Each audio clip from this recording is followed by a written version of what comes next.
karena kita tahu itu berefek pada UMKM, pada produksi di usaha kecil, usaha mikro, dan juga pada pasar. Pada pasar, di beberapa pasar sudah mulai anjlok menurun ya karena serbuan mestinya ini kan dia itu sosial media, bukan ekonomi media gitu. Itu yang baru akan diselesaikan untuk diatur.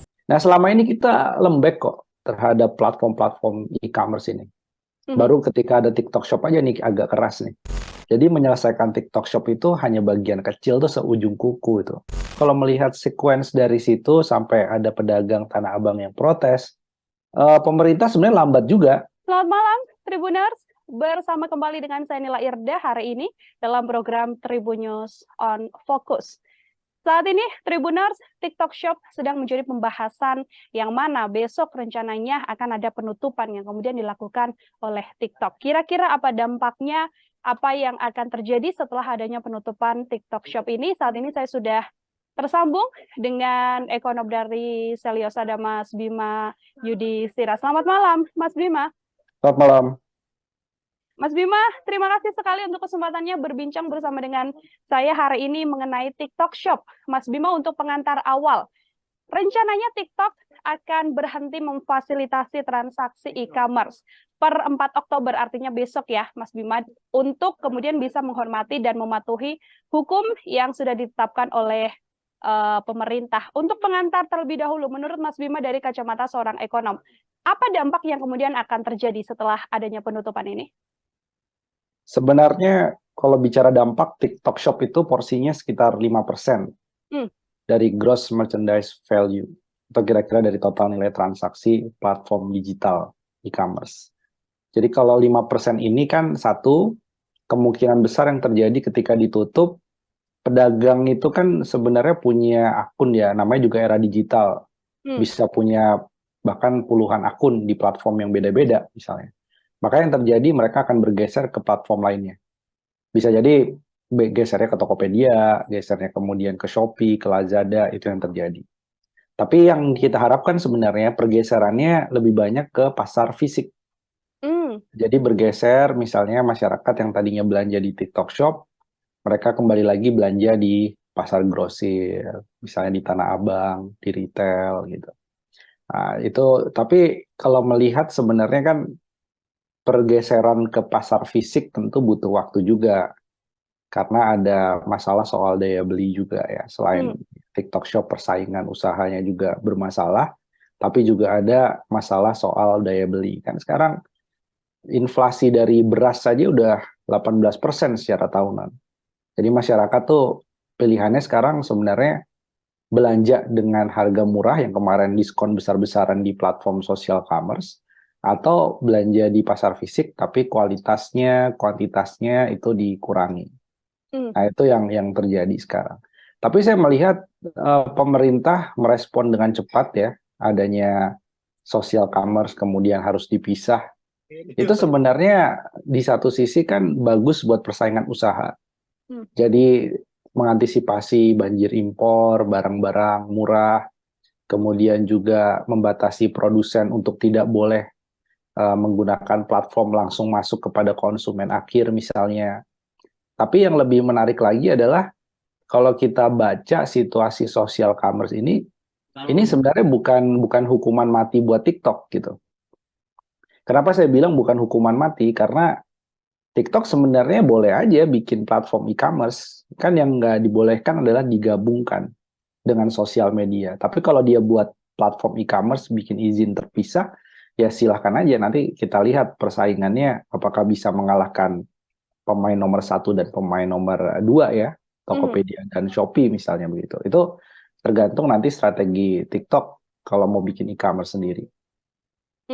Oke, baik. Mas Bima, ini artinya memang dampaknya tidak akan begitu signifikan karena masih ada pilihan e-commerce lain yang kemudian bisa dipilih begitu ya oleh orang-orang yang selama ini berkutat dalam TikTok Shop. Banyak yang kemudian membuat masalah ini menjadi pro kontra begitu, Mas Bima. Kalau dilihat dari sisi pemerintah kan memang untuk kemudian bisa meningkatkan UMKM, kemudian bagaimana kita bisa berbelanja secara offline. Namun di sisi lain pihak-pihak yang kemudian mencari ladang dari TikTok Shop, live di TikTok misalnya, itu kan menjadi salah satu peluang besar juga untuk meraup keuntungan, yang mana mereka kemudian tidak bisa melakukan hal tersebut. Apakah ini kemudian dampaknya untuk orang-orang yang biasanya aktif di live TikTok ini menurut Mas Bima akan seperti apa?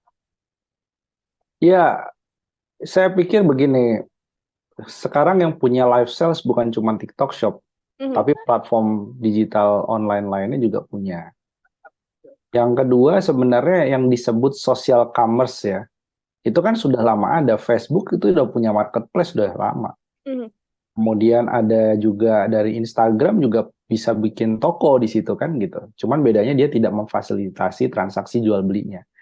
Artinya kan kreativitas digital mau live sales boleh, mau dia berjualan lewat platform media sosial sebagai alat promosi itu juga diperbolehkan. Masih banyak cara sebenarnya untuk melakukan perdagangan secara online. Yang dikritik dari TikTok Shop itu kan kemarin adalah soal banting harganya nggak wajar. Iya, betul sekali. Jadi di Facebook, di Instagram misalnya ya, ini nggak usah bandingin dengan Tokopedia, Shopee lah. Tapi bandingin dengan yang sama-sama sosial media, kan nggak ada tuh platform Facebook memberikan diskon, subsidi, ongkir, dan lain-lain. Itu semua diserahkan antara penjual dan pembeli. Nah, jadi yang kita lihat adalah mereka yang merasa kemudian dirugikan sebenarnya bisa berpindah ke platform lainnya. Atau yang kedua, yang sebenarnya paling kena dampak rugi itu adalah influencer, artis, ya. Dan juga produsen-produsen besar nih, official stores yang jual langsung kepada konsumen akhir. Nah, itu yang rame di TikTok Shop, mungkin mereka yang akan kena dampaknya. Tapi sebenarnya kayak gini, produsen yang punya official stores jual langsung kepada konsumen, kalau harganya dia tidak membanting harga dan merugikan distributor, karena ini kan seperti terjadi persaingan yang nggak sehat dimulai dengan produsen, biaya produksinya dia yang pegang, kemudian dapat margin setipis mungkin, dia jual ke konsumen, versus retailer yang membeli dari tangan ketiga, tangan keempat, tangan kelima. Jadi artinya si produsen ini kalau mau menjual langsung ke konsumen, asalkan dia tidak membanting harga, nggak ada masalah. Gitu. Jadi saya pikir produsen yang sengaja dia membanting harga, ya itu yang paling sakit ketika TikTok Shop misalnya dilarang ya. Tapi di luar daripada itu, kalau untuk seller, reseller, mereka akan cari platform lainnya. Apalagi digital. Digital itu yang namanya TikTok nggak boleh, misalkan besok TikTok Shop-nya nggak boleh. Menit itu juga, atau malam ini mereka bikin akun di tempat lain juga bisa-bisa aja kan. Itu asiknya dunia digital sebenarnya. Jadi nggak ada menghalangi kreativitas. Oke, masih banyak backup tadi ya, Mas Bima, yang kemudian masih bisa dilakukan. Mas Bima, kalau dengan penutupan TikTok Shop ini sendiri, apakah kemudian perlu adanya pengendalian dalam hal ekspor-impor yang harus dilakukan dengan begitu detail oleh pemerintah? Iya, saya waktu itu mengusulkan, kalau mau atur yang namanya social commerce TikTok Shop ini, atur juga platform-platform e-commerce lainnya dong.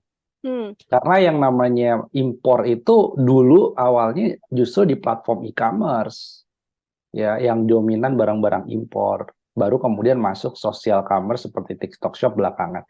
Jadi atur aja semuanya. Salah satu pengaturan yang paling gampang itu adalah adanya integrasi data.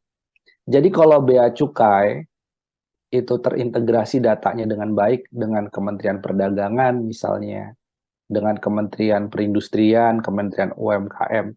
Kalau ada integrasi data dan tidak ada ego sektoral, itu barang impor yang punya pengganti barang lokal, kemudian kuantitasnya barang lokal bisa memenuhi permintaan, itu barang impor bisa dicegah masuk. Bisa dimasukkan ke jalur merah.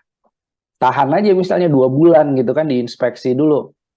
Carilah misalnya SNI-nya nggak ada, belum ada sertifikat halalnya kalau untuk makanan, BPOM-nya kemudian nggak ada. Jadi pakai hambatan yang disebut sebagai hambatan non tarif. Nah itu salah satu cara juga mengawasi dan membatasi barang impor masuk. Yang selama ini nggak dilakukan gitu dengan serius cara begitu. Nah kemudian kan udah jelas ya bahwa yang namanya barang impor gitu ya, yang merusak harga di pasar dan merugikan penjual, terutama penjual di toko grosir dan fisik, produsen lokal juga. Ya, ini benar-benar dimonitor, dan kalau perlu yang disanksi itu penjualnya. Apalagi kalau sampai ketahuan barang ilegal ya yang diperjualbelikan. Penjualnya disanksi, platformnya juga disanksi. Nah, selama ini kita lembek kok terhadap platform-platform e-commerce ini. Baru ketika ada TikTok Shop aja nih agak keras nih. Jadi kalau mau adil, semuanya dilakukan pengaturan yang lebih ketat soal impor. Gitu. Oke, harus ada pengaturan, tidak hanya sanksi atau penutupan bagi TikTok Shop begitu ya, tapi e-commerce lain yang justru bahkan sudah lebih lama ya dibandingkan dengan TikTok Shop, Mas Bima, yang kemudian juga harus diurus masalah perizinan dan lain sebagainya. Ini pemerintah salah satu diantaranya kan ingin memulihkan UMKM, ingin memulihkan bagaimana pasar offline agar banyak diminati oleh masyarakat begitu kan, termasuk diantaranya yang disampaikan adalah terkait untuk pemulihan Tanah Abang. Kalau dari kacamata Mas Bima sebagai ekonom, langkah ini sudah tepat tidak sih Mas yang dilakukan oleh pemerintah untuk kemudian bisa memberikan dampak yang cukup besar juga untuk pasar-pasar offline yang ada di Indonesia? Sebenarnya kan TikTok Shop sekali lagi dia market share-nya cuma 5% dari total perdagangan online. Dan perdagangan online sendiri paling tinggi 7% dari total retail kita. Jadi menyelesaikan TikTok Shop itu hanya bagian kecil tuh seujung kuku itu. Ada masalah di sana iya, tapi TikTok Shop-nya sendiri itu sebenarnya seujung kuku dari masalah UMKM. Masalah UMKM yang pemerintah harus bantu, satu, subsidi bunga. Ini banyak dikeluhkan nih, terutama laporan-laporan yang masuk misalnya ke Ombudsman. Ini nggak jelas akses terhadap kredit usaha rakyat. Akhirnya apa? UMKM susah mengakses pembiayaan murah. Akhirnya mereka jatuh ke pinjol-pinjol dengan bunga yang tinggi. Nah, ini kan artinya kalau mau serius, yang pertama adalah bagaimana kur subsidi bunga, kalau perlu UMKM misalnya yang ada di Tanah Abang dan sekitarnya di pasar grosir, se-Indonesia lah. Itu kalau mengajukan kur, prosesnya cepat, misalnya 3 hari udah tahu dia diterima atau ditolak pengajuan kreditnya, plus bunganya dari 5% jadi cuma 1%. Kemudian yang kedua, yang bikin kita kalah saing ini kan biaya logistik kita mahal. Indeks logistik kita turun 17 peringkat. Selain indeksnya turun, biaya logistik kita masih kisaran 23% terhadap PDB. Mahal. China itu bisa menang karena biaya logistiknya rendah. Nah, ini harus diturunkan biaya logistiknya. Kemudian yang ketiga, daya beli. Orang mau belanja di pasar Tanah Abang, itu kalau uangnya ada ekstra kan, ada surplus pendapatan.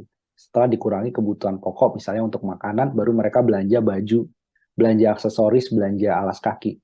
Nah, sekarang kunci di daya beli ini juga ada di pemerintah. Nah, sekarang gimana nih BBM non-subsidinya harganya naik. Pertamax jadi 14.000. Nah, ini juga harus diatur nih, jangan sampai ada tekanan berlebihan, sehingga berpengaruh terhadap minat orang membeli, terutama barang-barang yang sifatnya non-kebutuhan pangan, ya baju, dan lain-lain. Terus Tanah Abangnya gimana? Ini Tanah Abang, saya berapa kali bilang Tanah Abang ini tolonglah direvitalisasi. Kemudian pedagang-pedagangnya itu diberikanlah semacam dispensasi, diskon untuk uang sewa yang lebih besar, tagihan listriknya dia, retribusi-retribusinya ditanggung dulu deh sama pemerintah daerah misalnya. Nah, jadi ada jangka pendek, ada jangka panjang juga, plus pelatihan untuk kapasitas digital bagi para pedagang ini biar dia nggak ketinggalan, ya. Itu yang memang harus dilakukan. Jadi TikTok Shop tuh saya bilang hanya seujung jari kecil lah dari penyelesaian masalah UMKM. Nggak kemudian omset naik signifikan misalnya ya. Pasca penutupan TikTok Shop itu nggak mungkin terjadi juga. Oke. Oke, justru tadi yang disampaikan Mas Bima terakhir adalah perlu adanya pembelajaran begitu ya, atau terkait digitalisasi. Ini artinya kan memang sedianya meskipun nanti TikTok Shop ditutup yang tidak kemudian memberikan dampak besar, yang paling penting adalah apakah kemudian orang-orang yang biasanya melakukan penjualan melalui offline juga harus mendapatkan pengetahuan yang cukup, Mas Bima, terkait bagaimana dia bisa juga untuk ikut menjualkan produknya secara online agar ya bisa mendapatkan keuntungan dari dua sisi, ya online dapat, ya kemudian offline-nya juga dapat. Memang masalah utamanya adalah pada generasi ya, gap generasi. Banyak pedagang kan baby boomers gitu. Paling muda generasi apa? Generasi X misalnya. Sekarang generasinya udah Z dan adiknya generasi Z. Jadi ada gap di mana pengetahuan digital ini perlu didorong, ya, perlu dibantu, makanya nggak bisa anak SMA sekarang bisa lebih pintar memasarkan secara digital di platform apapun dibandingkan para pedagang grosir, kan begitu, itu tesisnya. Sehingga anak SMA yang bisa otodidak belajar online sendiri, skillnya naik, dibandingkan dengan para pedagang grosir yang mungkin dia udah fokusnya berjualan secara fisik dari dulu, skill digitalnya belum di-upgrade, nah ini butuh bantuan pemerintah. Jadi gampang sebenarnya begini, di pemerintahan kita hari ini itu banyak sekali program-program judulnya pemberdayaan, judulnya revitalisasi UMKM, UMKM Go Digital. Kemudian BUMN. BUMN ini kan ada berapa? 900-an lebih ya, anak cucunya termasuk. Punya program CSR yang banyak menyasar UMKM. Kenapa nggak dijadikan satu pintu aja di bawah Kementerian Koperasi UMKM, dan di situ di bawah Kementerian Koperasi UMKM fokus untuk tadi tuh gap digital dari para pedagang yang konvensional ini, semuanya fokus di situ. Dapat pelatihan, dapat pembiayaan murah, sehingga fokus ya untuk meningkatkan skill digital dan bisa bersaing tadi. Nah, selama ini nggak dilakukan. Jadi banyak yang kemudian program-program yang mubazir. Jadi seolah-olah dananya besar, semua melakukan itu, tapi repetisi. Bisa jadi pesertanya yang sama, sementara belum banyak yang tercover.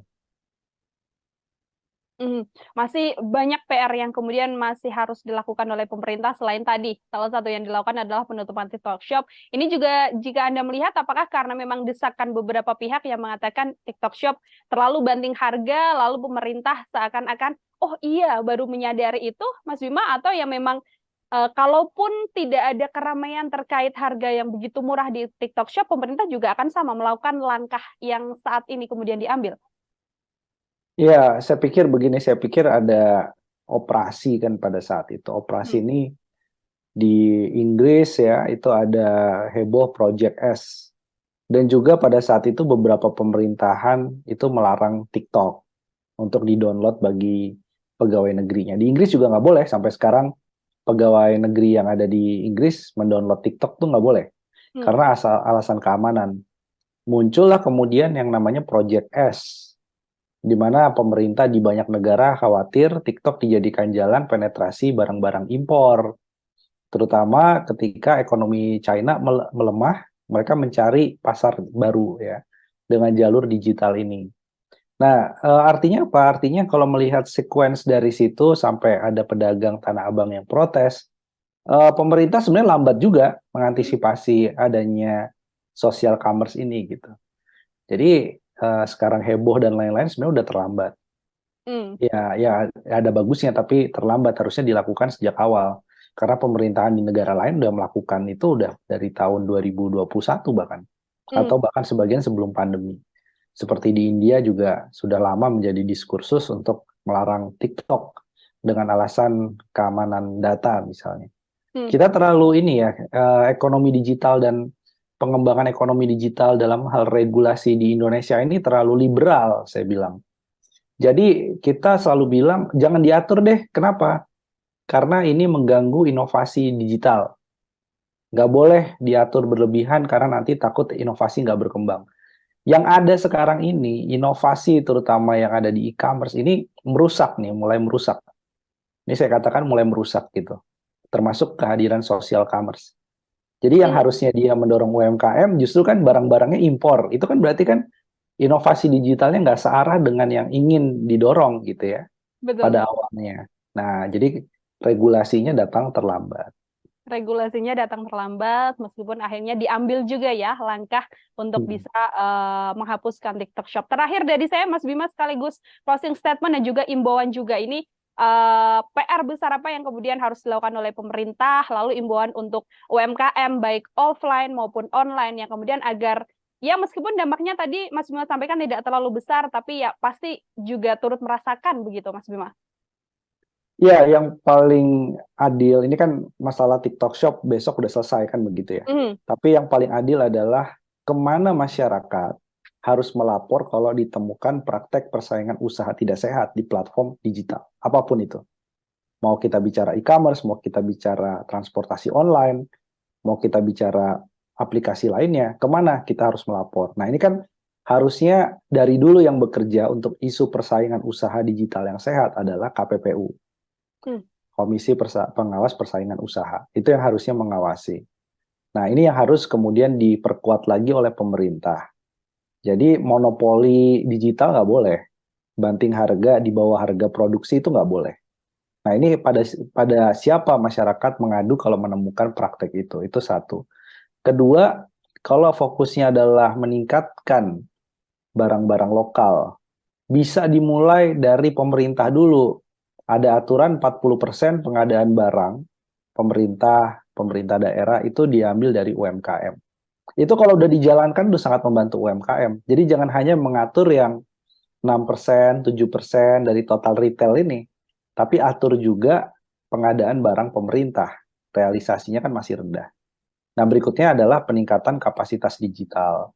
Sehingga para pedagang bisa upgrade skill-nya dengan platform apapun, kita bisa bersaing head to head secara kreativitas, secara inovasi dengan produk-produk asing.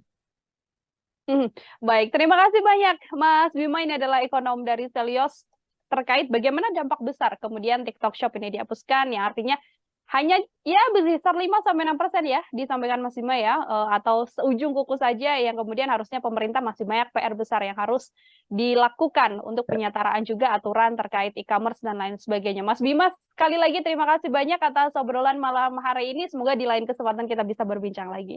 Demikian program Tribun News on Fokus hari ini. Saya Nila Irda pamit undur diri. Terima kasih dan sampai jumpa.